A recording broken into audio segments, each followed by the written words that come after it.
بسم اللہ الرحمن الرحیم۔ السلام علیکم۔ کچھ دیر کی مہمان ہے جاتی دنیا، ایک اور گناہ کر لوں کہ توبہ کر لوں۔ وہ عورت تھی مجسم محبت، مگر حسد نے اس کو انسانیت کے معیار سے بھی گرا دیا۔ بچوں کی بلی دیتے دیتے وہ اپنے عورت پن کا قتل کر گئی۔ قبرستان کی ہول ناکی کو آدھی رات کی سیاہی مزید بڑھا رہی تھی۔ ایسے میں کچھ سنائی دے رہا تھا تو صرف رقیہ کی بے ترتیب ہوتی ہوئی دھڑکن کی دک دک۔ چاند بھی آج ہونے والے گناہ کے خوف سے چھپ گیا تھا۔ کہیں دور کوئی جینگر بین کر کے کسی مسیحا کو آواز دیتے تھے کہ روک لو گناہ کو، روک لو۔ قبرستان کے عین درمیان میں چھوٹا سا گڑھا کھودے۔ رقیہ کی ساری توجہ اسی پر مرکوز تھی۔ اس کی اپنی حالت بھی اس گڑھے جیسی تھی۔ کھلے بکھرے بال، آدھی ننگی دوپٹے سے بے نیاز، ماتھے پر سندور کا تلک لگائے، وہ شیطان کو بھی شرما رہی تھی۔ اس کے عین سامنے ایک بچہ اپنی بے بسی اور انجام سے بے خبر میٹھی نیند میں فرشتوں کے ساتھ جھول رہا تھا۔ چندن اور کافور کی مہک نے ماحول کے سینے کو جیسے گندا کر دیا تھا۔ اس کے سامنے دہکتے کولوں کا ڈھیر اپنی ناقدری پر غصے سے پھڑپڑا رہا تھا۔ رقیہ نے آنکھیں بند کی اور ہندوؤں کے انداز میں ہاتھ باندھ کر دھیمی آواز میں تیز تیز کوئی چھیلا کرنے لگی۔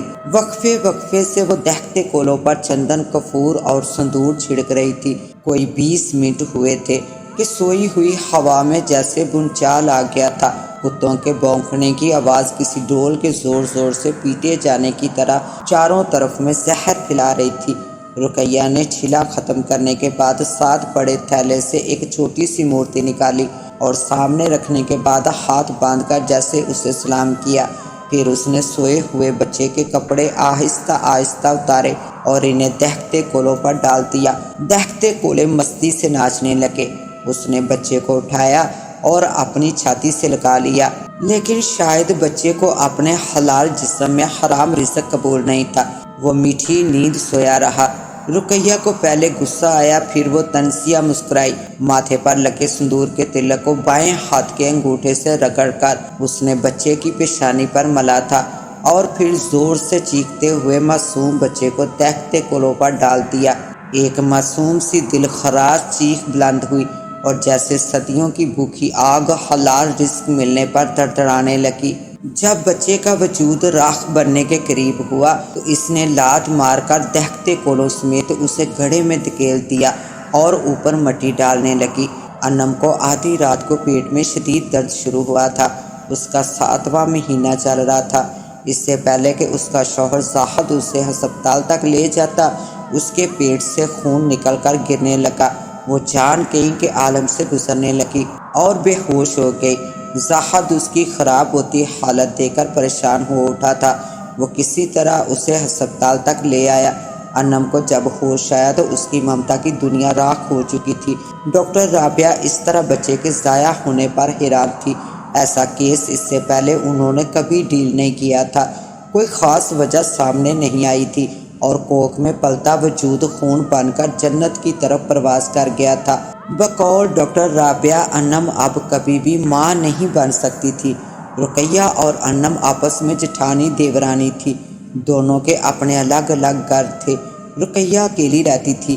اس کے شوہر خالد پچھلے کئی سالوں سے سعودیہ عرب میں کام کر رہے تھے، جبکہ انم کے شوہر زاہد نجی بینک میں کام کرتے تھے۔ انم تعلیم یافتہ لڑکی تھی، جبکہ رقیہ مڈل کلاس گھرانے کی ایک ان پڑھ عورت تھی۔ شعور کا تعلق تعلیم سے شاید اتنا نہیں ہوتا جتنا تربیت سے۔ رقیہ کی تربیت نہ ہونے کے برابر تھی۔ اس کا بچپن اور لڑکپن جاہلانہ طرز زندگی میں گزرا تھا۔ وہ سمجھدار تو ہرگز نہیں تھی۔ شادی کے چند ہی ماہ میں خالد کو اس کی بے وقوفیوں کا اندازہ ہو گیا تھا۔ وہ اس سے اتنا بیزار رہنے لگا کہ اس نے ملک ہی چھوڑ دیا۔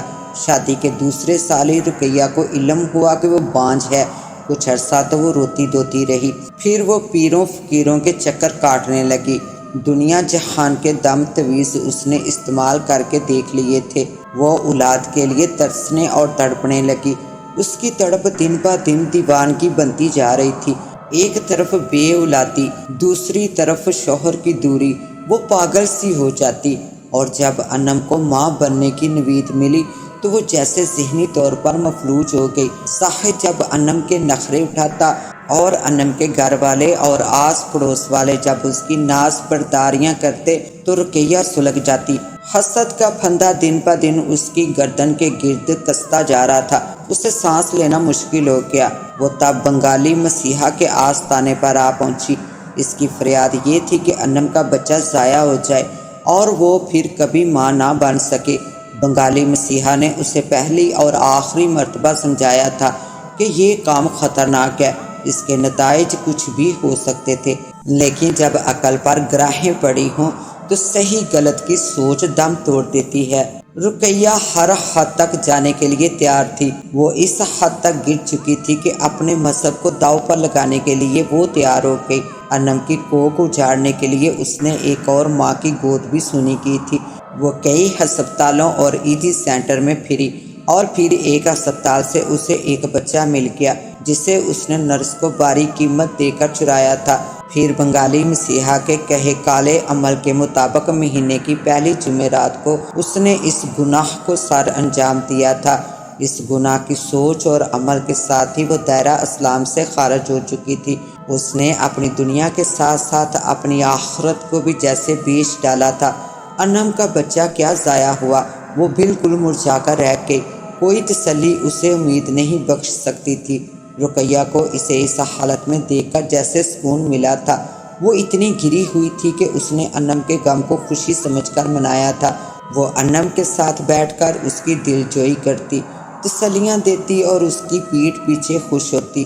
حسد کا ناگ ٹک کر نہیں بیٹھتا، وہ کلبلاتا رہتا ہے۔ رقیہ کا حسد انم تک محدود نہ رہا۔ اس کی اپنی بہن دوسری بار امید سے ہوئی تو اس نے پھر یہ گھنونا کھیل کھیلا۔ شیطان ہر گناہ میں لذت کے کٹورے بھر بھر کے انسان کو بہکاوے دیتا ہے۔ رقیہ کو بھی اب حسد سے زیادہ اس کھیل میں مزہ آنے لگا تھا۔ اس لیے جب اس کی پڑوسن کو بچے کی امید ہوئی تو اس بار یہ گندا کھیل جیسے دلچسپی کے لیے کھیلا گیا۔ وہ اخلاقی طور پر پست ہو چکی تھی، وہ ذہنی مریضہ بن گئی تھی۔ 3 کوکیں اجاڑنے کے لیے اس نے 6 ماؤں کی گودیں اجاڑی تھی۔ وہ خود شیطان تھی، پر شیطان کو بھی ایک حد رحمان نے دی ہے، اس حد کو شیطان بھی پار نہیں کر سکتا۔ رقیہ کے بھائی افسر کی بیوی آسیہ امید سے ہوئی تو رقیہ کے ذہن میں پھر کیڑے سے رینگنے لگے۔ وہ پھر بنگالی مسیحا کے پاس جا پہنچی۔ اس بار بھی بنگالی مسیحا نے اسے سمجھایا کہ یہ شیطانی عمل ایک بار کے لیے مخصوص ہوتا ہے۔